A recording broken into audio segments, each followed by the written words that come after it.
This AgVision program is made possible through the generous support of Syngenta Seeds, NK brand. The results you need, the freedom to choose. And by Farms.com. Ag news, market prices, ag careers, and farm real estate. You'll find it all at Farms.com. Our subject for discussion with Elaine Froese today may take some folks by surprise. In her work with farm families, she observes scenarios that continue to repeat themselves. Well, one such trend on some farms results in this question. Why, you ready for this? Why is Grandma a bully? You're not kidding, right? No. The quote came, Kevin, from a little 10-year-old girl after she saw the family tension of a certain family gathering, and that was her question to Mommy. Why is Grandma such a bully? And so I wanted to delve into that deeper. So I talked with the family, and this is what I see happening, is there's grandmothers who are in their 60s, mid-60s, 70s right now, who are inheriting wealth from their parents because we're all living longer. Yeah. So her mother and father are in their 90s, they pass away.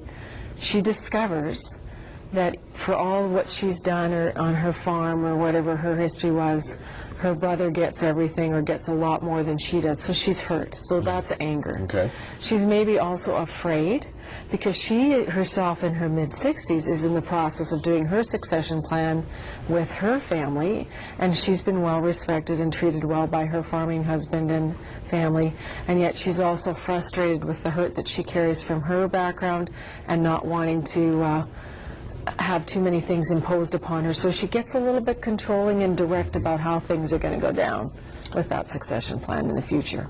Is there an aspect here about, obviously, the mother on a farm situation is a pivotal person in the entire operation from historically feeding the family and stuff, and now, of course, that plus maybe working off the farm, plus maybe doing the books and a lot of other things. Right, and so there's role changes happening. Is that what it is? Yeah. So there's not only the hurt that she's got from what's happened with her family of origin, I think there's also some indecisiveness and fear and frustration. Okay, if I give up these roles of bookkeeping, if I don't want to take care of the grandchildren, if I ask for what I need, how's that all going to come down? And so rather than talking it through and coming from curiosity, she just gets really, really direct in terms, starts acting like a bully, because that's she's acting, I think, from anger. Is there a role here for understanding something of where we have come from on the farm? And the reason I ask that question is that a number of years ago, an aunt of mine wrote down the history of our family. And of course, all of my dad's brothers and sisters were farming and such. And when I read that book, it was a real eye-opener to me, suddenly, of the, what I'll call blood, sweat, and tears equity that was the farm that I was never made aware of. Not that it was hidden, they just didn't bother to tell me. So, I mean, they related stories in there about how we lost the herd to Bang's disease during the Depression, and how they had no milk for porridge, and how they used bacon fat on their toast. And they walked through all these things. And for me as a young person, I look back at that and I thought, that was tremendously illuminating. Helped me understand some of the things that were going on the farm and why certain decisions were made. Does understanding our tradition impact this at all? I think it's really important that you have tea with Grandma and that you ask her about what things were like for her as a little girl, what the expectations were once she became a nurse or a teacher or came to farm with the farm that she's on now, and what her expectations were around inheritance. Because I've spoken to my aunts and they said, oh, Elaine, that's just the way it was. We had no expectations at all that we would get as much as our brothers. And so there's that family history, yes, but now she has to live in the present. So what's she going to do to deal with her anger and her sense of, I mean, you call her a bully, she's not going to like that too much.